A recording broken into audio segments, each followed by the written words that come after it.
feather or is that a miss? Buddy, it's all good. Okay, good deal. It's all good. Was it him? It was him. Awesome. It's done and over. How big's them hooks? 1 5/8, maybe 1 3/4. Really? Uh-huh. Jeez. Yep. That's a cute bird. Yeah. He's everything we thought he was. Well, I tell you what, Chris. Boys, He's heavy. No, he's not. He'll go 20 pounds maybe. Oh, really? Yeah, but I mean he's been running hard. Yeah, that's probably what the problem is then. Man, I'm telling you, he come in exactly the way we talked. He walked that road out. I ended up setting up top again. Did you? I did. I set up top again, simply because yesterday morning he come in below us. He come in yesterday morning 300 yards below us in the field and walked his way up. Yeah. And then when he got 50 yards shy of the decoys, he circled into the woods and just laid over in the hollow and gobbled.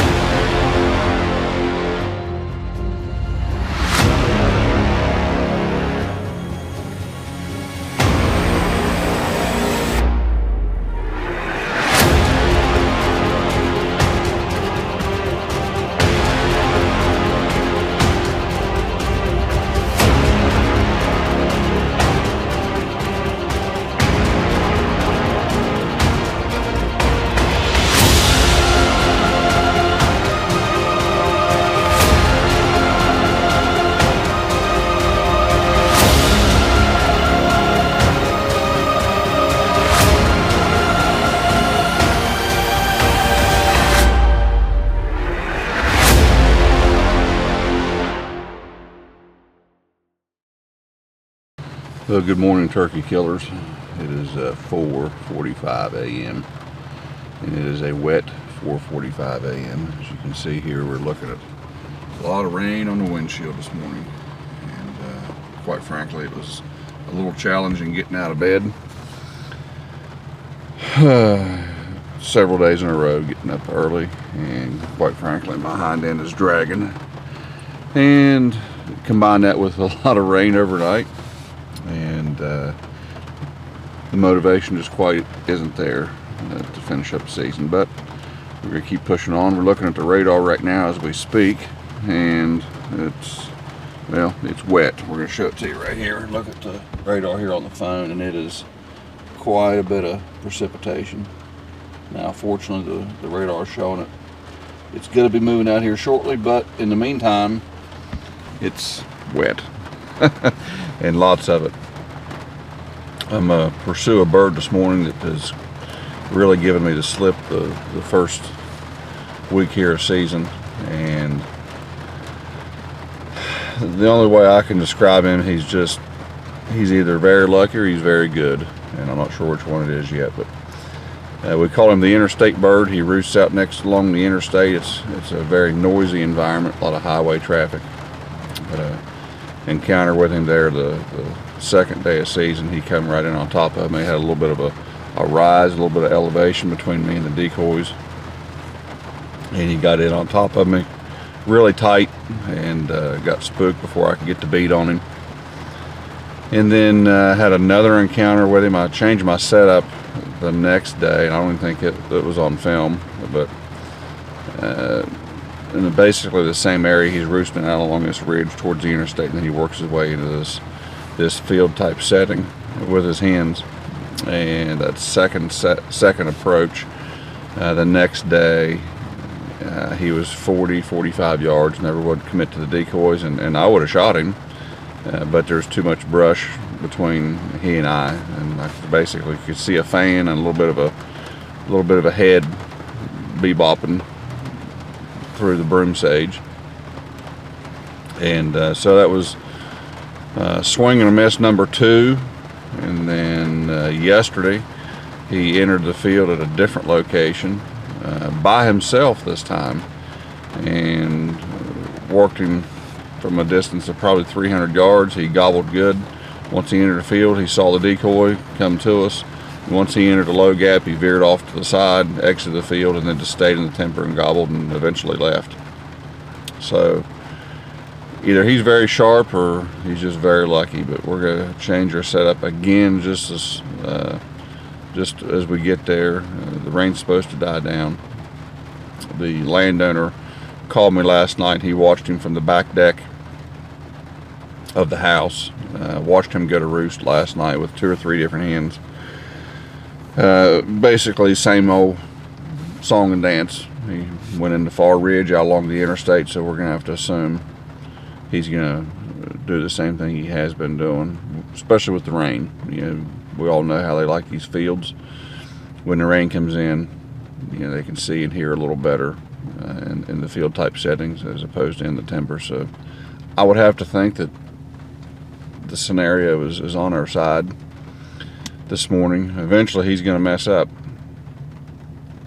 or I'm going to get lucky with one of the two. Nonetheless, we got about a 30-minute drive to get where we're going. We're going to kind of minimize our stuff here this morning, what we're taking in with us. I think I'm just going to take a diaphragm and maybe a ceramic slate, ceramic friction call, since we got the weather here with us this morning. I don't know. Yeah, I like to play my toy chest. We'll see what the weather does, but I'm inclined to go in kind of light this morning. We'll see. But nonetheless, we're going to get it in gear and head down the road and see what we can make happen this morning.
Well, that wasn't quite the adventure. That was pushing the limits there, boys. I felt confident in my pattern, but that's pushing the limits for a little 20 gauge. That is the infamous Interstate Bird. Man, I almost didn't get out of bed this morning. Boys, let me tell you, my hind end is dragging. The fuel tank is running low, boys, and I almost didn't get out of bed. I looked at the radar several times, and man, I almost just didn't get up. I was late getting in the sack last night, and I come in, I slipped in quiet. That rain, the way that it was, gave me the opportunity to come in and not make any noise. And this bird is so leery. He come in, he saw that hen decoy and wanted no part of it. Guys, I'm telling you, I've never seen a bird so skittish of decoys. You know, he had that one encounter at the first few days of season where he come in and flogged a Jake and then took off. And then he wouldn't approach there, that other setup with the hen and the Jake. And then yesterday, he wouldn't approach the lone hen setup from a distance. And today, had those other hens not come in and started mingling in here with him, there's no way. He come into from the left here, in behind me. There's a logging road that dumps into this field and runs out that ridge, and I suspect that's exactly how this is going to enter. The landowner said he saw him go to roost there last night from back up here. And anyways, had those hens not come in and started mingling, it had never happened. So he come in and took one look at that decoy and started circling in behind it. And he had another gobbler with him. One we call no beard. He's got beard rot. He's just got a little stub for a beard. And anyways, you saw he backed out of there and started circling in below me. And I just got ready. I told myself, first time I saw a head, I was going to force feed him a load of TSS, and that's exactly what happened. And it was stretching the limits. It was stretching the limits, but I climbed out of there and finally got a boot on his head. But daggone, the hooks, oh man, he got me pretty hardcore here on the hand, trying to get a hold of him. But they're better at 1.5 inches, probably 1 5/8 inches, maybe 1 3/4 inches on one. We're gonna take a look at him here. But here he is, boys. That is the infamous Interstate Bird. He gave me a run for my money. Look at the hook on that jewel. Look at that. Let's check out the other one here. That might be a little better. Look at that. Those are good ones. Solid beard. You know, probably 11-inch beard. He ain't much for weight though. He's been running. I mean, he's only gonna go 18, 19 pounds. But take you over here and show you this setup here. Of course, you see we got this big long field behind us. But look at here. Look at here. This is what makes it. Look at this big hardwood ridge behind us. Looky right here. Right here. Look at that road. Dumps out right into the field here. High on the ridge. Easy access. We're done in West Virginia.